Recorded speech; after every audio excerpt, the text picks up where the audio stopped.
I'm excited for this one because I get to say double the stuff because I don't have a translator, which is nice. It's slightly different because I'm telling my story about being there versus other things, but yeah. So I'm excited for this. There was something else I was going to say, but I forget what it was. So we're going to start with prayer. Dear Jesus, thank you for this day. Thank you for bringing us here this Sabbath and giving me the opportunity to share my testimony and my experiences that I had this past year. Please speak through my words and help us to learn something today from the experiences that I've had. In your name, amen. Oh, yes. Thank you. So on that note about just, there's so many things that I was like, oh, I could show you this. I could show you this. And with this first part, I want to give you an idea of what Bangladesh is like. First of all, where it is and all that jazz. And then we'll go into like the actual stories. So we'll start off with, that's my computer, not up there, with where is Bangladesh. So Bangladesh, I got a fancy little thing. Bangladesh is that thing. It's in what I came up this morning with the armpit of Asia.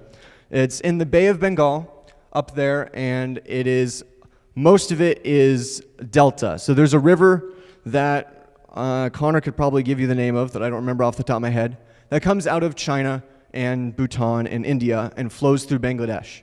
And that is the main, it starts with a P, I think it's Porto River? I don't know. And it runs through Bangladesh, and it's just a delta. So it's just a river delta, everything is low, and there's not a lot of high ground. There is over here in the west, that is my computer again, Ethan. They're separate. So over here in the west, or in the east rather, there is Chattogram. That is a mountainous area that borders Myanmar. And then all around it is India. The biggest exports include clothing and actually fish. And as I was talking with Alan earlier, the clothing in the country is very different from the labels that you see here of made in Bangladesh. Like I've got a hat that I've been wearing all week. It's made in Bangladesh. The exports are very different from the clothes sold domestically. So for those wondering, this is an overlay of Oklahoma and Bangladesh. As you can see, they're very similar, but the travel time is different. From Thackerville to the last stop on I-35 in Oklahoma, which is Braun, I looked it up, is 3.5 hours. To get from here, which is where I was, down to the sea, which is down here, which I did in April, it took, 22 hours. By bus. It's the roads are sketchy and the buses are much sketchier. It's okay. So actually, I was going to talk about that later, but I can talk about that now. So the bus system, especially at least in Dhaka, is they flood the system. So there are at least 2 or 3 buses on each timed route. So they're fighting for they're fighting for passengers, and so they end up racing. And so it's quite literally a race around Dhaka, and one of the picture I have of the bus from Dhaka is not great. But they're in much worse condition. There's YouTube videos on it, and you can look at all that up. So let's go to the next slide. I don't know why I'm pointing it back there. This is yeah, you can already see the numbers. We're gonna put them up, Oklahoma and Bangladesh up against each other and see the difference. So with Oklahoma having 170 million less people, Bangladesh is only just over 11,000 square miles bigger. And the population density is crazy. It is 3,500 per square mile, which that is an average. That's taking Dhaka basically and spreading it out over the country. In Dhaka, it's 44,000.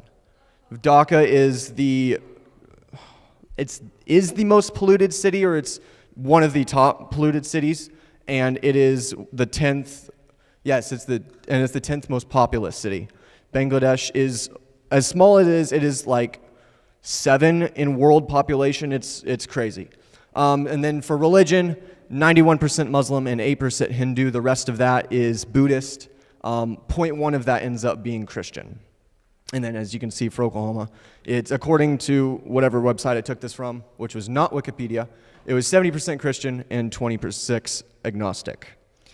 So next, I want to show you guys some words from Bangla. This is words that we sort of have a like Spanglish. This is sort of a Bonglish. I'm making that up as I go on campus. So the kids speak they speak both in their conversation. And so I ended up creating a phrase that they do use.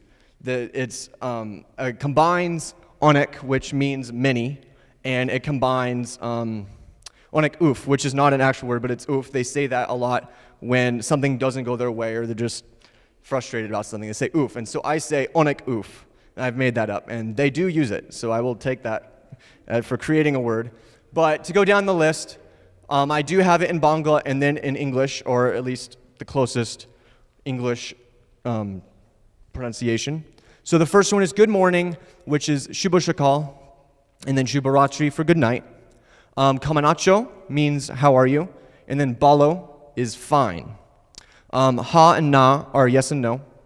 And then we've got Asho and Sholo, which are come here and let's go. Onik, like I said, means many. Kia Bosta is my favorite. It means what in the world. It's more of an exclamation. And then Shundor means beautiful.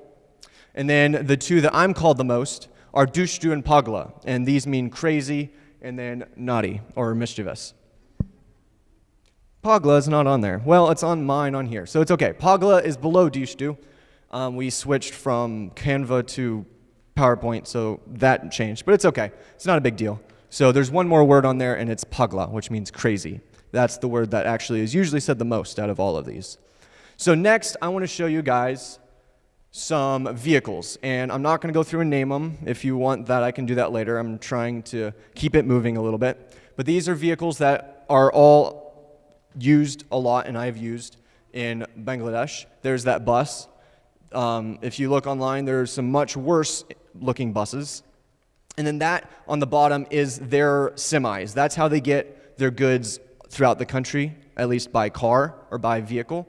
Where we are it's a border town, and so there's hundreds of these coming in from India, and then they go to customs, and so they're driving along the main road that we take into town. So this is the map of Bangladesh with where I was, Bangla Hope, on the map, which is up there towards the top next to India. Like by the crow flies, we're like 3 miles from India. But I never ended up going to India, but that's a whole nother story. It's because of my visa. So now I want to talk about Bangla Hope. And so I'm actually going to show you guys a video that actually came out Thursday. So this is a plug for this video that if you want to watch this after this afternoon, this would be a very great way to learn more about this group.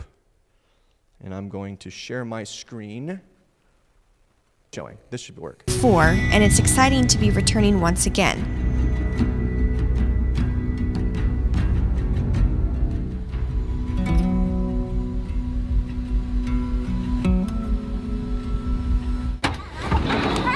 Hello.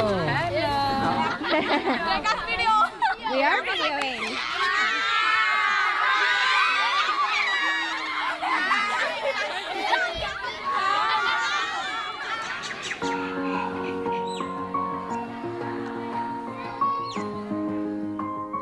Bangla Hope is a children's home in northern Bangladesh that was founded in 2004 by Dave and Beverly Wade, a retired couple who saw the need for a home for abandoned children while working in the country.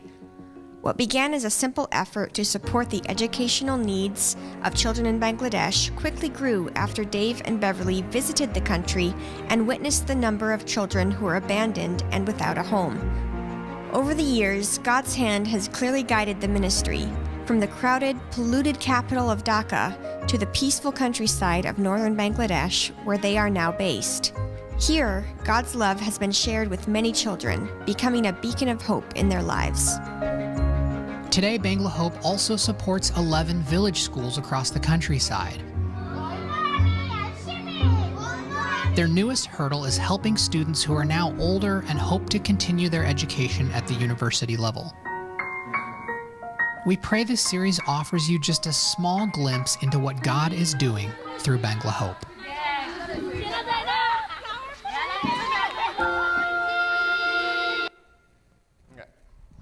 So that is the end of that. But that's a very great video. It's their YouTube channel is called Aaron and Lexi Travels, and their whole mission is to go around and film videos like this for groups that missions that are small and need help with funding and that just don't have the money to do it themselves. And I don't know why it's still playing on the screen. Probably because I need to stop sharing my screen. If that one might be helpful to Caleb. Unless he already took it away. I think he did. Okay, cool. We'll see if that does it. Okay, so to go on, that video did most of what I wanted to tell. There's 174 kids that live on this 5-acre plot, and they are ranging from, the newest, we had a couple kids show up while we were there, or like get brought in. And the youngest is, I think she's 11 months, and the oldest is in university in Philippines, and I think she's somewhere about my age, maybe 23, 24. And so this is just some photos of the kids. And I was going to show them as I was talking, but that video came out, and so I wanted to use that because that did a much better job of doing it. So this photo is of the kids that I got to visit in the Philippines, in Thailand. So we had to leave the country twice to reset our visas because we can only stay in the country for 3 months. And so we went to Thailand once, and we got to visit these kids while we were there. So looking after Bangla Hope, because this is where most of the kids are getting to in life, that they are starting to look towards after 12th grade. And there are a bunch of options. They can go to government schools in Bangladesh. They can go to Adventist schools in Bangladesh. That BASC, B-A-S-C, is a school in Bangladesh that they can go to. They can also look internationally. They can go to India. There's people there in India right now studying. And they also have Thailand at AIU, which is Asia International University, Asia Pacific International University. And they can also go to the Philippines. This is the group that we met in Thailand. Some of them left for school while we were there, and the others, the ones on the right, were already there. And so we were meeting them for the first time. So now I want to show you a little bit about what life is like in Bangladesh. So we're going to start off with what I'm wearing. So what I'm wearing is a Punjabi. This is the traditional formal dress that most people wear. I don't know the origin of it, but I'm pretty sure it's a Muslim origin, but it's just everyone wears it. If you go to a special service at church, people will be wearing Punjabis. If most Sabbaths, they'll wear a suit, but on special Sabbaths, they'll wear Punjabis. And then what's on the screen is what the girls wear, which obviously I'm not wearing. The one on the left is their everyday clothes, which is a sour kameez. It's a 3-piece pants, shirt, sort of like this, and then an orna. And then a shari is what's on the right. It's a wrap. It's more like a big cloth with a blouse that you just wrap around you a certain way. I don't know much about it because that wasn't really anything that I paid attention to. So this is a photo. I guess this is also a photo of a bus. But what I wanted to show you is what the people outside of Bangladesh or outside of Bangla Hope usually wear. And guys usually wear they'll wear jerseys like soccer jerseys, or they'll wear t-shirts, but they also like to wear these dress shirts. And so it's like an athletic fabric, but it's a dress shirt, like a button-down shirt, and most people wear those. So if you go into town, that's what most people will be wearing. This next photo is outside of Bangla Hope, and this is from our church looking out, and this is our multi-purpose building, as it's called. And that's looking out over the farmland. And so most of where I was living is farmland like this. And this is not rice. Does anyone know what this is? Does anyone have an idea? It's mustard. So in they do 2 harvests, at least here. I don't know about down south, but here they do 2 crops of rice, and then they do a crop of mustard in the winter. They'll also do potatoes and other things in the winter, and they also have like smaller gardens for vegetables and other non-mass quantity things.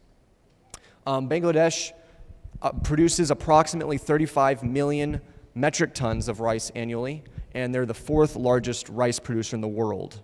And rice cultivation occupies about 75% of arable land in the country. But all that talk about rice, this is not rice, this is mustard. So this was taken probably December, maybe January. So this next thing is a video. And this is a video. There is sound, but we don't need to focus on the sound. And I need to hit this button. This is a street outside of Bangla Hope. This is just outside. If you see at the end, you'll be able to see Bangla Hope's walls. We have a walled facility. But this is a street just outside in the village, outside our complex. And this is what life is like outside. There are students, so that sort of, on that corner there was that tin. Back in there lives a family, and some of those kids actually go to school at Bangla Hope. We have some kids from the village that come to school in Bangla Hope. And as the video said, there are 11 village schools besides this children's home that is under the umbrella of Bangla Hope, and they are all out throughout the country, and they provide an education and actually a meal for these kids. This next photo, as we go along, this is their cooking environment. There is a kitchen that these ladies cook out of, and this is one of the 2 fire stoves that they use. They have like big woks that they cook in, and they also have these for eggs, like we were making omelets. I usually go on Wednesdays because I don't teach on Wednesdays, at least in the morning, and I would help them make omelets. And then also on the right is me using, it's called a bati. It's a knife, and it's a big knife that you sit on and you push your food against, and it cuts it. And I was using that. And then this is outside in the village. This is a stove that they use, so it's a fire stove. And then you have 3 pots that you can use, and that's made out of, I'm assuming, mud. More than that there might be, but I don't know. And then up here in the corner, I'll point out, these are sticks of cow poop. And trees are limited. That's another thing about Bangladesh. There's limited resources. There's every inch of Bangladesh is used for something. There's no empty lots that you can just go and buy. There's no empty lots, no nothing, no BLM land. This is just everything is being used for something. And so wood is scarce. And so us as a group, they have to buy wood to use on our fires. And we also, outside, they don't have money for that. And so they use sticks and they pack poop on them. So that way, instead of just throwing patties in, you can control the temperature of your fire better. This middle photo is of Healy, which is the town that we go for food and shopping. And this is a store in there. It's a bazaar style. It's not like Walmart. It's very anti-introvert. So I had to mentally prepare to go to town because I didn't want to talk to anybody. Well, they wanted to talk to me. And then this is a fishing setup. Don't ask me how it works, Easton. I don't know. I'm assuming you just push this V down and it goes into the water and the pressure pushes the fish into that. Besides that, I don't know. But it is a fishing thing that I never got to see and use. But I thought it was cool, so I took a photo of it. This is some of the food. So on the left, we've got dragon fruit, and we've got a egg curry, and we've got dal. And then on the right, we've got something called fuchka. It is a hard shell, sort of maybe a rice shell, and then you got vinegar and some vegetables like cabbage inside. On the left, we've got jalmuri, which is more of a snack. It's popped rice with seasonings and spice, a lot of spice. They like spicy food. And then on the right, this is how we normally eat when we go to a staff's house. We have bowls and we sit on the ground like this. And then they do not use silverware. I mean, we use silverware to serve, but they eat with their hand. And so we got chicken curry, we've got potatoes, and we've got dal. Yes. No, I haven't really had that problem. I will have, so if you get oil from the chilies, your hand will burn for a while. And so I was cutting chilies for Jel Murray once, or actually, I don't think I was cutting them. I was mixing it with my hand. And I went to bed that night, my hand was just on fire, but it was fine by the morning. So you just have to be careful with what peppers you touch, but I'm assuming you meant temperature of food, and I didn't have that problem. This is one of the staff's houses that we went to, and the reason I bring this up is because this is their house. There is a small, maybe 15 by 5 foot hallway outside that green door. That's their kitchen, but this is a room where 6 people sleep at night. And it's pretty, there are bigger houses and stuff, but this is actually pretty nice because outside it's much more, as you saw, it was much more mud and brick and tin. This is some photos of people, they're making bricks, so they're getting mud for bricks, and then we've got the street going out to town on the right. And then this is the last set of photos before we get into our stories. And we had the opportunity to going south in April to visit one of the kids who used to be at Bungalow Hope. She is not there anymore, and she is married and actually due in, I think, June. And so we went to visit her because one of the missionaries was with us. She had been before in 23, and she wanted to go visit her because she was close to her. And so on the right, it's very different because it's more aquatic and there's a lot more rivers, and so we had to take this boat to her house. And so that on the right is the bridge that you walk across going different places, and then we took the boat under that to that house on the left. And so now I want to talk about 3 stories ways I saw God in Bangladesh. And the first one is I had 2 medical problems while I was there.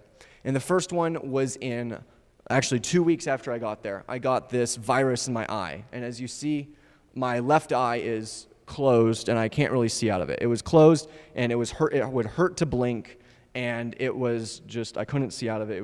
And I would be crying. I would be, can't think of it. I would be weeping. No, I'd be tearing up, and I would just have tears coming down as I would be teaching or just doing things. And so it was causing a problem. And so eventually we went to Dhaka, which is actually a big thing because we have to take a 2-hour ride to the airport to take a flight to Dhaka. And so it's quite a big deal to go to Dhaka. And so we ended up going to Dhaka to get it checked out. And it was kind of scary because I'm just now getting to this new country, and my eyes, I'm not one to have problems with my eyes. And I was like, am I going to end up being blind in a new country? Like, what is going to go on here? And so it took a lot of prayer and a lot of just giving it to God that it's going to be figured out, because I had no idea what was going on. No one really all they would say, at least their translation, was, you have a virus. I don't know what that means. I have a virus, but that's not very helpful. So that's all I really know about what it was. But we ended up going to Dhaka, and there are some good things that came out of it. The first one being I got to make friends with Mark, which is the guy in the middle. He ended up going to Thailand in January, but he would help me get around Dhaka, and it was just so much easier trying to get around that crazy city with someone who actually knew what was going on and could talk to the drivers and stuff like that. So it was great to start that relationship and connection with him. And then also Miss Miriam, who's the one on the left. She's the nurse for the group. And I got to know her and talk to her and grew a friendship with her on our trips and just wandering around Dhaka. And that actually grew into something else because her son, who actually finished his degree in India, came back, and we actually became good friends. And we wouldn't have been as great friends if I hadn't had that relationship with his mom. And then November, I had something else happen. We were playing football, and I got kicked in the mouth. My face looks like a soccer ball for some reason, and I got kicked in the mouth right here, right there. I had a spot there for a while, and I had 3 chipped teeth right before, like 2 days before I was supposed to go to, we had to go to Nepal to reset our visas. And so we talked, we called, and and then Mr. Griffin called this dental group, this Adventist dental group in Dhaka that they work with Bungalow Hope. And so I was able to get a flight a day early, so I didn't even have to do much. I just had to change my flight a day earlier, and I flew to Dhaka, met Mark, who was still studying down there, and we went to the dentist, and I got everything taken care of, no problems, and it was just a miracle that happened because I've never had problems with my teeth. Just to add the list of things I haven't had problems with, my teeth were not one of them, and it was scary and it would hurt. It was just kind of like, I don't know what to do here. And so it's just giving that to God and seeing how he worked through. And another way he worked through is that they gave me a discount because I was working with Bungalow Hope, and so I didn't even have to pay full price in Bangladesh, let alone what it would have been. I don't know if it would have been more here, but I think it would have been. And so it was just for probably. So to get the quality of care that I did and with Adventist group, that it was very, very much a blessing.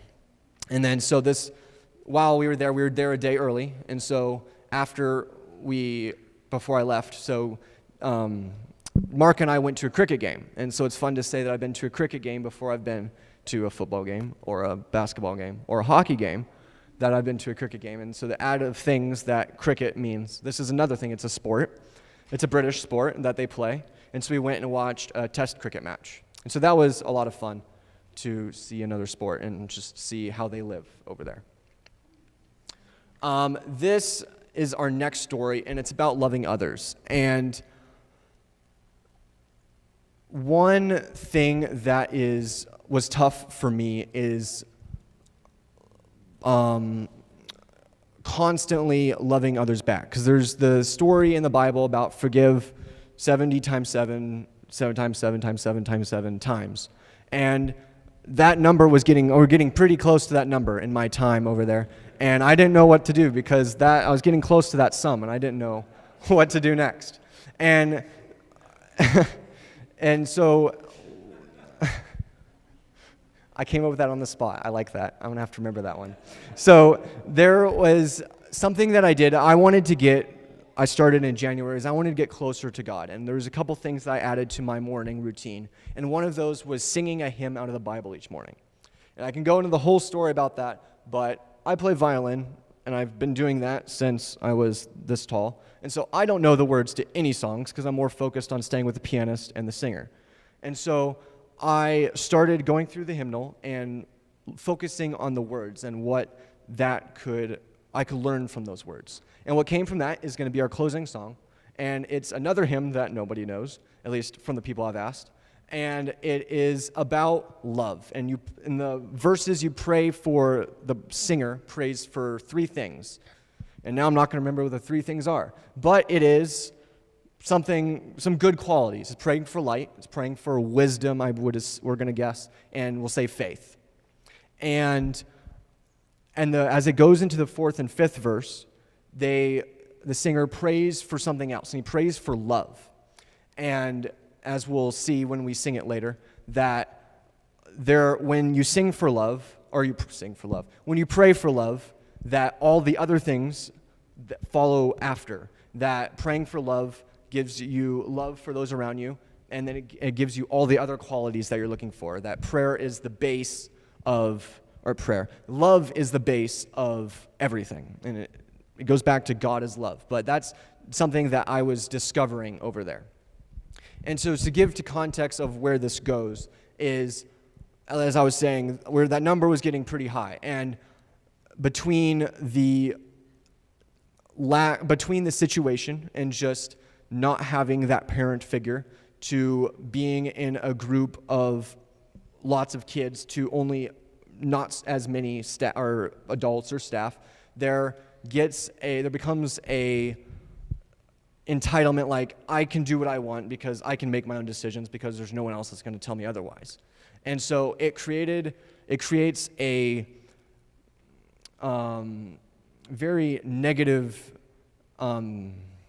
environment at times. There's a lot of fighting, and it's a lot of getting back at each other. There's no such thing as just getting hit and then letting it be. You have to get back at them in some way, and so it just creates a lot of negative environment, and it was rubbing off on us and like being treated very poorly in different ways, and I'll talk about that a little bit more with my handbell class, which is the next story.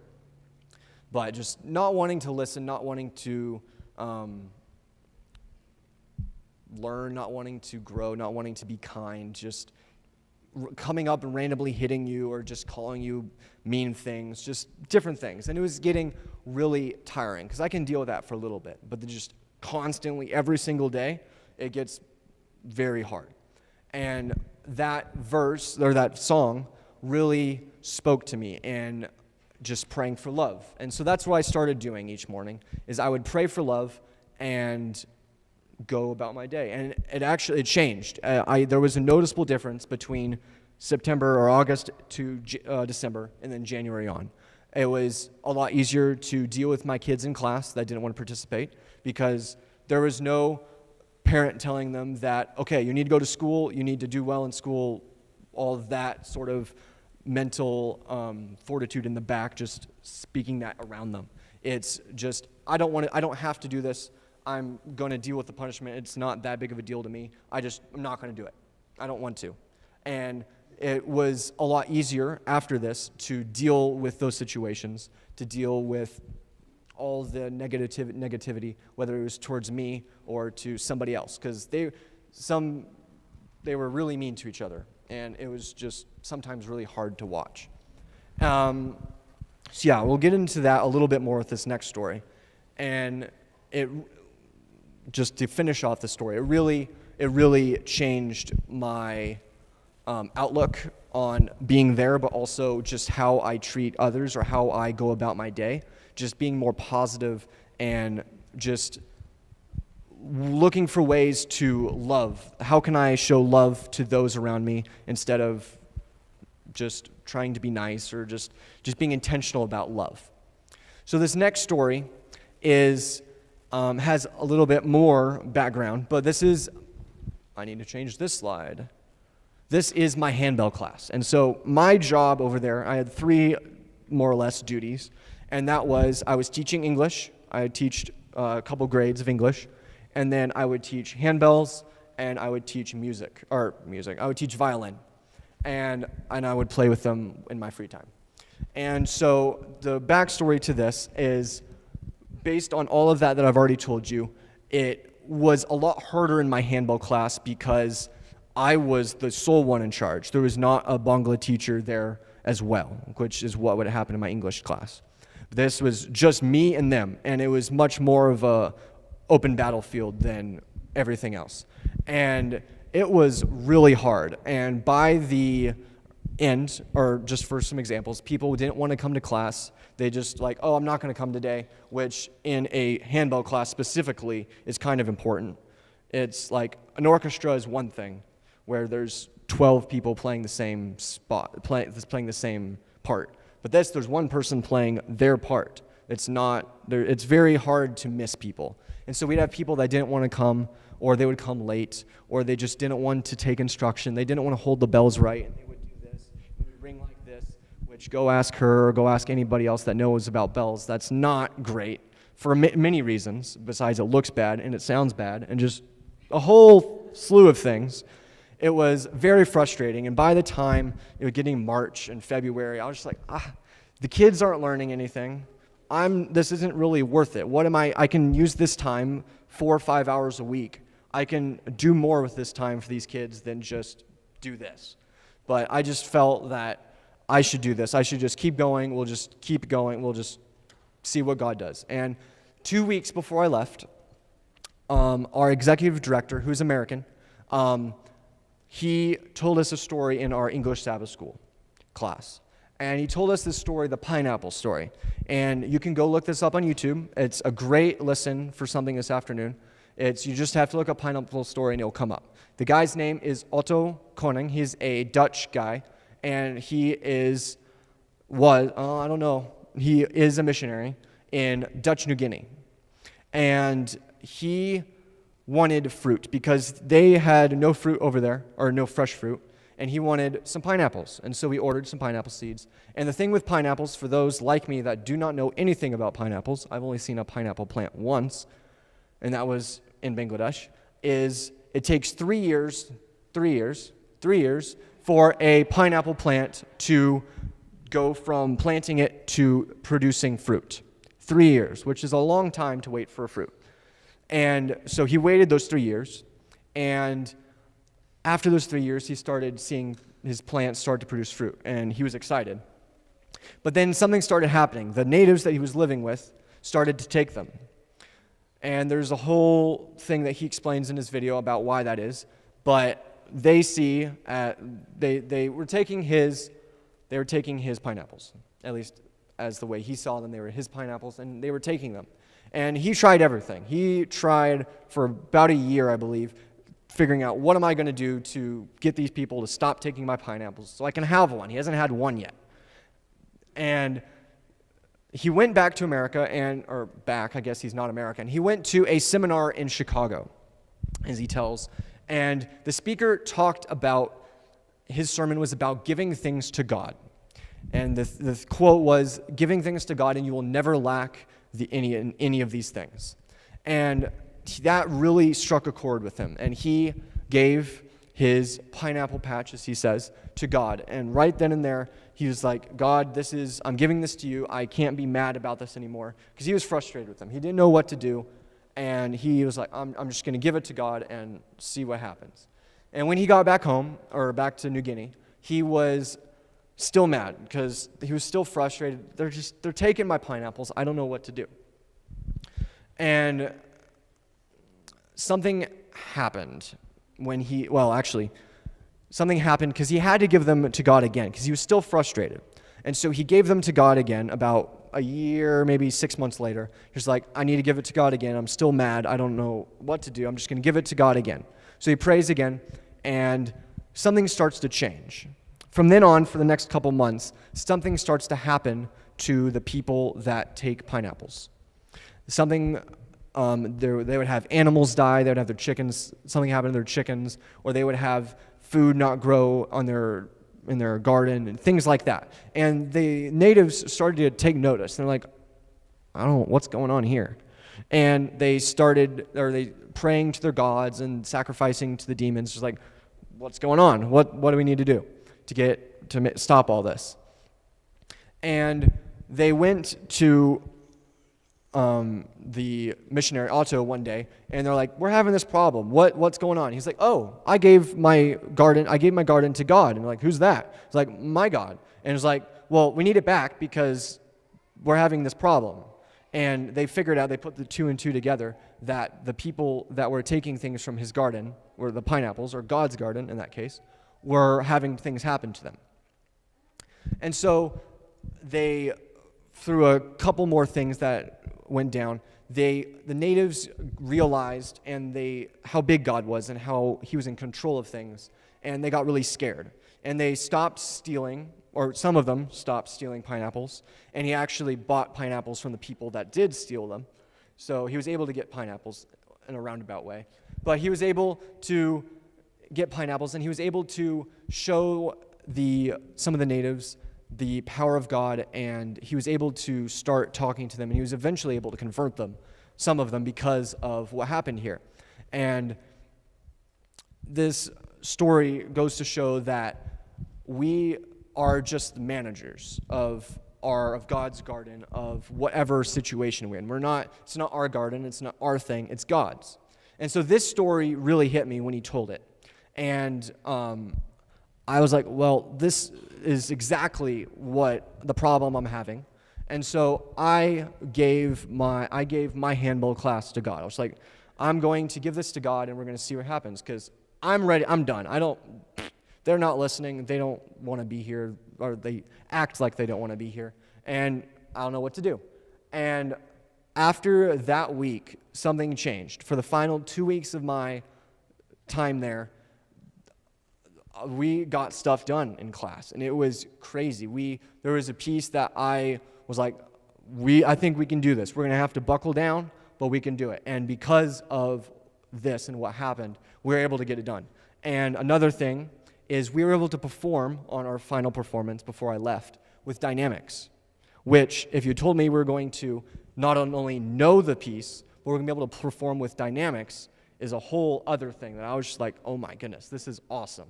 And I was really excited and really just struck with how in 2 weeks that something like that could happen or change. And so to close, right before we close, I want to show you that video. So this is not the prettiest video, but this is a video of my handbell class performing this song. It is, I don't even remember. I don't remember. We'll figure it out. It's you'll know it. You'll know the song. I don't remember what it's called, but there will be like sort of a drone in the background, and that is the fans because there are no AC. There's no AC, and so in the church they have fans every 5 feet, and so there's just fans keeping us cool. And so there will be a slight drone in the background, but this is our performance of this piece. And I might have to hit this button again. Yes, I think. Or maybe Caleb will work some magic. Yeah, there we go.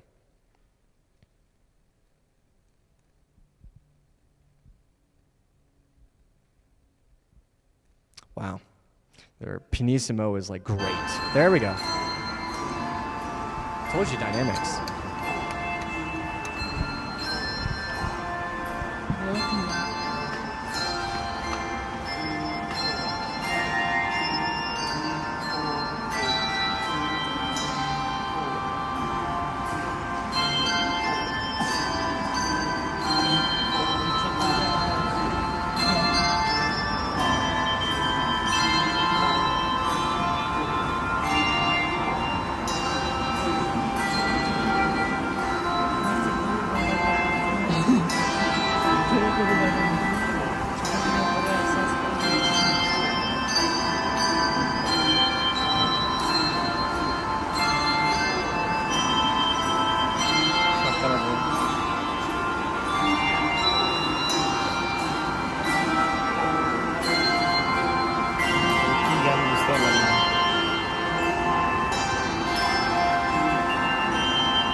केली şey var ya केली.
Mucho.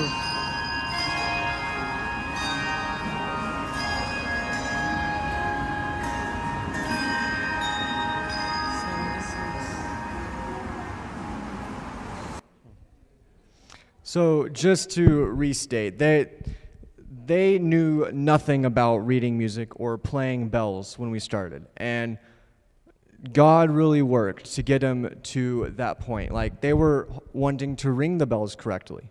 They were wanting to do so many different things. They were wanting to listen. It was a wonderful experience, and watching God work. And he took this class from nothing to being able to play this music. Another thing is eighth notes. Eighth notes was the next, I don't know, sliced bread. Like, we had no idea what eighth notes were. We were able to figure that out. It was just so many different things that came together and worked, and it was just a blessing. So, yeah, as we close, I want you to remember the pineapple story, and if you want, go out and watch it. It's wonderful, and there's a couple other sermons that he has. I haven't watched them yet, but I really enjoyed listening to them, and it's just a wonderful story on how giving things to God he's better at it than we are. So just giving it to him makes things work better. And then just listening to music, like listening on Bell's class on how they were able to go, like God took the class from nothing and we were able to perform that song. So that's what I want to end with today. If there's, like I said, that Aaron and Lexi Travels is that video that I showed at the beginning. They came out Thursday. They finished it Thursday. They filmed it while we were not there, well, at least for most of it. We got there at the end, and so we were able to meet them, and they're really wonderful people, and their ministry is awesome. So I would recommend go watch that video, and just Bangla Hope needs your support. It's a wonderful ministry, and I really enjoy the kids. I love the kids and the people that are in charge of it. So we're going to close with that song that I was talking about earlier. It is number 488. If you guys can come up here. It is 488, and it is something that I forgot. It is At First I Prayed for Light is what it's called. So At First I Prayed for Light will be our closing song. Let us pray. Dear Jesus, thank you for this day. Thank you for another Sabbath that we get to come together and worship together. Thank you for the opportunity and leading me to Bangladesh to serve as a student missionary. Please go with us today and help us to remember the things that you have put into existence, the experiences to help us learn and grow closer to you. Please help us to look for ways to be a missionary here in Oklahoma, in our homes and in our lives, and also as well across the world. Please go with us the rest of the Sabbath and give us the rest and the love and the peace, and give us love for those around us as we start a new week. In your name, amen.